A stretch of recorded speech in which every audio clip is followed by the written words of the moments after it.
मेरा मानना है कि थोड़ी चीजें ऐतिहासिक परिप्रेक्ष्य में बात की जाए। आज माननीय मुख्यमंत्री जो तब भी मुख्यमंत्री थे 2022 में, अब भी हैं, जब उन्होंने लालू जी और हमारे नेता तेजस्वी जी को अप्रोच किया कि हमारी पार्टी को भाजपा तोड़ने की कोशिश कर रही है, मैं बड़ा परेशान हूँ, असहज हूँ। तो आप सब जानते हैं लालू जी विशाल हृदय के हैं, उनको लगा ये तो हमारे ही परिवार का हिस्सा रहे हैं, एक वक्त इनको प्रोटेक्ट किया है। लेकिन तेजस्वी जी की एक शर्त थी और वो शर्त साफ थी कि अगर हम आपके साथ आते हैं तो मेरा पहली प्राथमिकता होगी बिहार के युवाओं को रोजगार देने की, नौकरी देने की, क्योंकि 10 लाख नौकरी का वादा हमारे मैनिफेस्टो में था, हमारे संकल्प में था, हमारी प्रतिबद्धता में था। नीतीश जी, माननीय मुख्यमंत्री जी 17 वर्ष अलग से भी शासन किए। बिहार की चर्चा पूरे देश में आप सब जानते हैं, कई अन्य कारणों से हुआ करता था, लेकिन पहली बार बिहार की चर्चा हुई जब लाखों लोगों को नौकरियां मिली। ये उनका कमिटमेंट था। 17 महीने रहे तो 4 लाख से ऊपर नौकरियां मिली। और आज की भी जो प्रेस कॉन्फ्रेंस है, कुछ चीजें आपके समक्ष रखना चाहता हूं। 17 बरस बनाम 17 महीने, ये आप सब जानते हैं, हम नहीं कहना चाहते। बिहार का युवा किसी भी जाति का हो, किसी भी धर्म का हो, आज उसमें हताशा का माहौल है, क्योंकि उसने सपने देखने शुरू किए थे। हर गांव के एक व्यक्ति को नौकरी मिली है, 2 व्यक्ति को नौकरी मिली है, 3 व्यक्ति को नौकरी मिली है, कोई पड़ोस सुना नहीं है नौकरी के बिना। तो सरकारें बनती क्यों है? सरकारें मंदिर मस्जिद की साइंस के लिए नहीं बनती, गुरुद्वारे के लिए नहीं बनती, रोजगार के लिए बनती है, बेहतर सड़कों के जाल के लिए बनती है। आरक्षण के प्रति जो हमारी प्रतिबद्धता थी, उसके लिए पहले जातिगत जनगणना होगी। नीतीश जी तो पहले भी मुख्यमंत्री थे, जातिगत जनगणना क्यों नहीं हुई? किसने ये आवाज उठाई थी?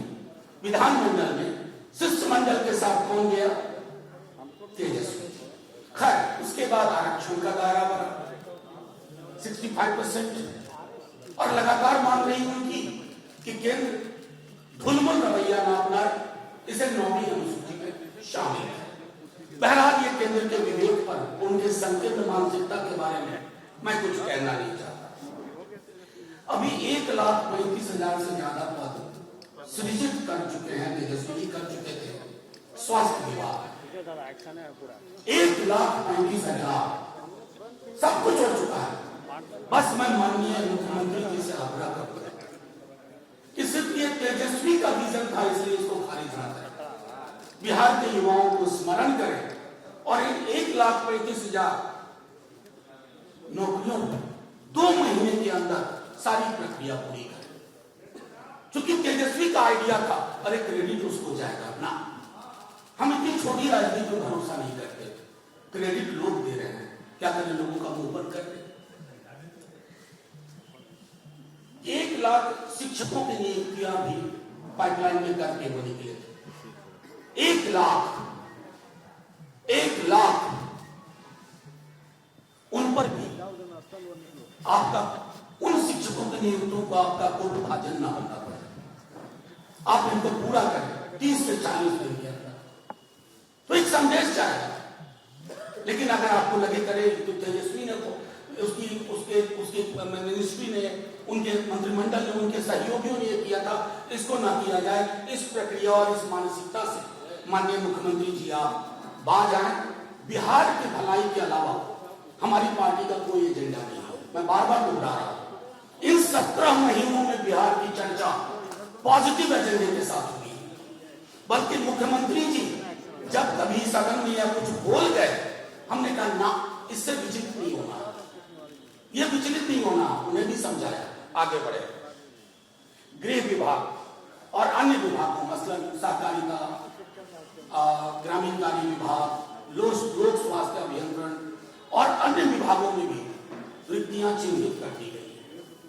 और इन चिन्हित युक्तियों को मैं फिर से दोहरा रहा हूं कि आप इसको सबटाज ना करें, इस पर कुठाराघात ना करें, तो बिहार के युवाओं को सपने देखने का मौका लगेगा। एक और चीज आपको आश्चर्य होगा, आशा एवं ममता कर्मियों के मानदेय को बढ़ाने की फाइल 2 कैबिनेट से रोक दी गई थी।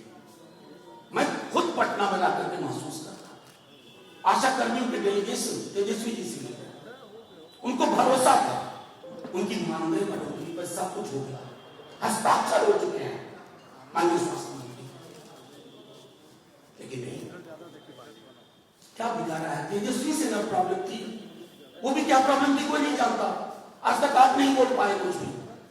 आशा ममता कर्मियों के लिए क्यों कर रही है व्यवहार? उनका घर कैसे चलेगा? अब तेजस्वी जी से राजनीतिक लड़ाई लड़ी, अरे वो तो उस मिट्टी के बने हैं, झुकेंगे नहीं, लालू जी के बेटे। लेकिन आशा ममता कर्मियों का जो मानदेय बढ़ चुका है उसको रोकने की कोशिश ना करें। आप सबने देखा होगा बीते दिनों मोइनुल हक स्टेडियम में गए, सारा कुछ उसका प्रोसेस हो चुका है। मोइनुल हक स्टेडियम का कई हॉस्पिटल्स की काया पलट की सारी प्रोसेस हो चुकी है। 5 स्टार होटल्स को लेकर के, निवेश को लेकर के कई सारी चीजें हो चुकी है। इसको सिर्फ इसलिए मत रोक दीजिएगा मुख्यमंत्री जी कि यह सपना तेजस्वी का था, यह सपना बिहार का। तेजस्वी जी ने उस पर मुहर लगाई, उनकी मुहर को सिर्फ इसलिए खारिज ना कर दीजिए कि आप इस घर में देखते देखते उभर के हो गए। ये फैसला संभवतः आपका ना रहा हो, स्वेच्छा से फैसला लेने के आप संभवतः समर्थ हैं या नहीं मैं नहीं जानता, लेकिन ये जरूर जानता हूं कि कई नेतानुमा अधिकारी और कई अधिकारी नुमा नेता क्या क्या फैसले करवा लेते हैं। इन फैसलों से आपका फासला बढ़ता है लोगों के साथ। 17 बरस आप रहे, अगर नियुक्तियां आपने की होती ना तो इतनी पायलअप ना होती। क्यों लाखों की नियुक्तियां हुई? क्योंकि पायलअप आपके विजन में वो नहीं था, आपके दृष्टिकोण में नहीं था, आपके स्वभाव में नहीं था, आपके चरित्र में नहीं था। अब सब चीजें रास्ते पर ले आए, आप निकल गए।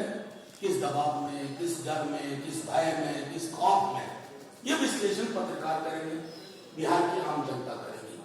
लेकिन मुझे खत्म करने दीजिए। नहीं कहानी नहीं है ये, बोलिए युवाओं का तथ्य है। नहीं आप मुझे अपनी बात खत्म करने दीजिए। इतना संवाद का स्तर बना रहे। मैं सिर्फ ये कहना चाहता हूँ, पॉलिटिकल लड़ाई लड़िए, लेकिन पॉलिटिकल लड़ाई के साथ साथ बिहार के हक और हकूक, लाखों लोगों के रोजगार को बाधित न करिए, क्योंकि ये रोजगार तेजस्वी जी सत्ता में रह करके अगर दे रहे हैं तो सड़क पर रह करके भी आपको मजबूर कर देंगे। बस इतना मुझे कहना था। और आज की प्रेस कॉन्फ्रेंस इसी से सीमित है। मैं आपसे आग्रह करूंगा, आज की प्रेस कॉन्फ्रेंस से उत्पन्न मुद्दों पर आप मुझसे सवाल करें, मैं बाकियों की तरह सवाल का जवाब देने से डरूंगा।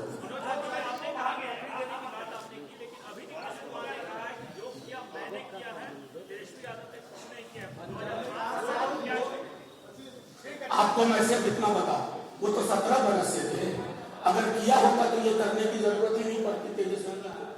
17 बरस में कितने रोजगार किए? 17 महीने में क्यों इतने रोजगार मिले? एक बच्चा जानता है बिहार का कि तेजस्वी का एजेंडा था बेरोजगारी यात्रा के बाद से ये कमिटमेंट था, कमाई दवाई सिंचाई, और उस एजेंडे को हमने खोया नहीं। जब आप चल के आए कि हमको बचा लीजिए, प्रोटेक्ट करिए, तेजस्वी जी की पहली शर्त नौकरी नौकरी नौकरी, और उस शब्द को 17 महीने में जितना तेजी से पूरा कर सकते थे, और जो कुछ वो साइन करके निकले, फाइल जिनकी तैयार है, इसको कैबिनेट में नहीं लाया जा रहा, उनका जिक्र मैंने आपके समक्ष।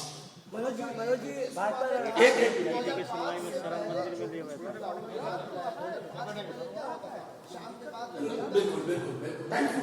2005 के बाद 2015 हुआ, 2015 के बाद 2022 हुआ, ये 2005 के बाद 2015 हुआ, 2015 के बाद 2022 हुआ, और 2005 में जिन बच्चों का जन्म हुआ है वो वोटर है, नौकरी ढूंढ रहे हैं, उन्हें नौकरी दीजिए। इतिहास की स्मृतियों में, गलत स्मृतियों में मत जाइए। मैं अभी भी आग्रह करूंगा माननीय नीतीश राहुल गांधी पूरा क्रेडिट ले रहे हैं, बिहार में होगा उसका क्रेडिट राहुल गांधी ले रहे हैं, क्या वो भूल गए हैं? कास्ट सेंसस का क्रेडिट अगर किसी व्यक्ति को जाता है तो वो तेजस्वी यादव को, और नेशनल लेवल पर इस सुर मिलाने के लिए कांग्रेस पार्टी का धन्यवाद, डीएमके का धन्यवाद। मनोज जी, भाजपा हमेशा पूछ रही है कि 90 से लेकर 2005 तक आपने क्या क्या टोटल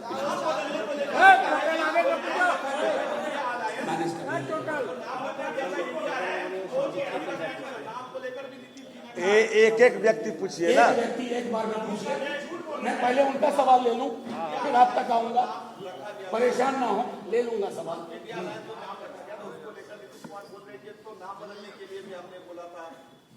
सुनिए, मैं हर उस मीटिंग में रहा हूं, अगर सारी चीजें खोल करके सामने रखूंगा ना, आप भी बचाना मुश्किल होगा। एक व्यक्ति से एक सवाल। हाँ, मैं देखिए, नहीं झूठ मत बोलिए, झूठ और सच के बीच में स्केल पे बहुत सारे प्रस्थान हुआ है।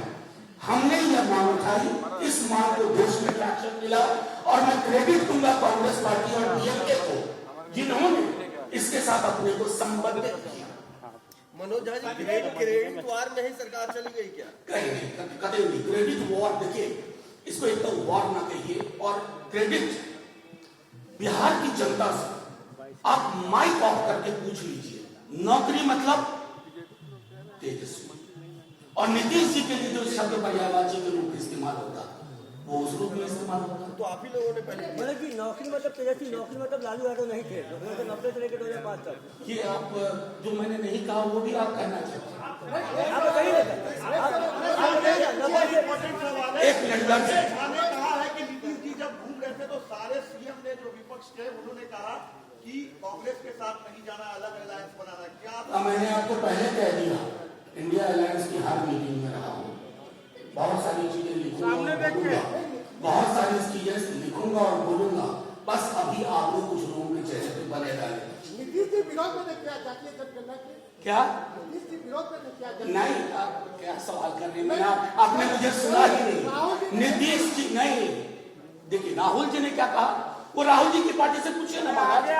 मैं सिर्फ इतना कहना चाहता हूँ, आप सब जानते हैं बिहार में कि तेजस्वी जी ने इस बात को उठाया, फिर नीतीश जी ने उनसे मुलाकात की, आप सबको पता है बंद कमरे में।